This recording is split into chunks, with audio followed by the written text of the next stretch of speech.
अस्सलाम वालेकुम तमाम दोस्तों को एक मरतबा फिर हिस्ट्री शाम में खुशामदीद। दोस्तों, क्लोरस उस्मान की ये वाली किस्त पूरी की पूरी हमारी तवक्कुआत के मुताबिक रही।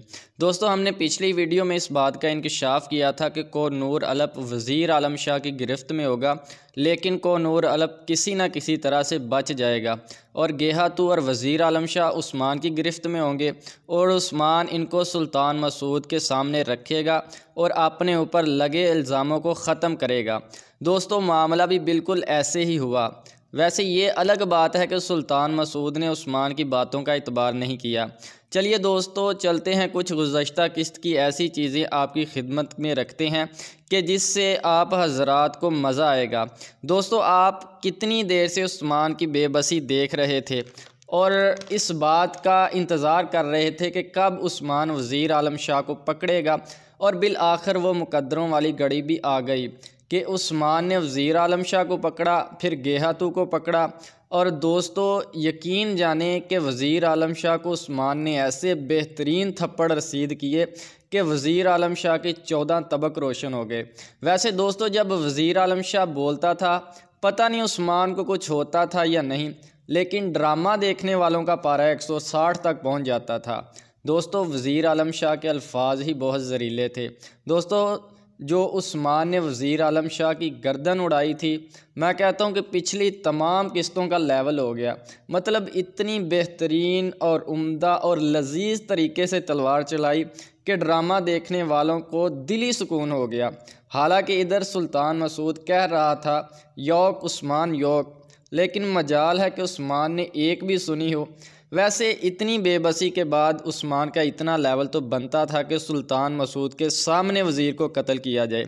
बरकैफ बुराई का एक बाब तो ख़त्म हुआ। अब रहा गेहातू।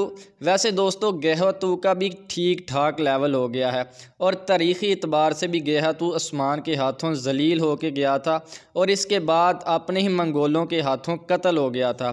दोस्तों, अगर याद पड़ता हो तो पिछली वीडियो में हमने इस बात का इंकशाफ किया था कि एक नई तंजीम की एंट्री होगी जिसे तारीख़ किरमानिया के नाम से याद करती है, और वो भी इस किस्त में शामिल हो गए हैं।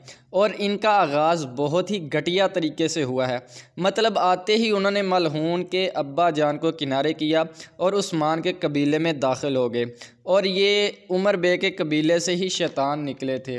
दोस्तों, आने वाली किस्त भी बड़ी दर्दनाक हो सकती है, क्योंकि रियासतें दोस्तों ऐसे नहीं बनती। अब सुल्तान मसूद उस्मान की मौत का फरमान जारी करेगा, क्योंकि सुल्तान मसूद के गुस्से का भी एक अपना ही लेवल है। लेकिन उस्मान किसी न किसी तरह से सुल्तान मसूद को मुज़ाकरात से कायल करने की कोशिश करेगा और थोड़ा बहुत कामयाब भी हो जाएगा। यहाँ मुझे बिलावल भुट्टो का एक कौल याद आ रहा है कि जब उस्मान ने वज़ीर आलम शाह की गर्दन उड़ाई थी तो उस वक़्त सुल्तान मसूद की कांपें टांग रही थी। इसी वजह से सुल्तान मसूद थोड़ा सा डर गया था। अब सुल्तान मसूद से फ़ारग होने के बाद उस्मान नए आने वाले मेहमानों की भी सर्विस करेगा, और इसमें 2-3 किस्तें दरकार हैं। और गेहातू का तो वैसे ही पहले ही सॉफ्टवेयर अपडेट कर दिया था उस्मान ने।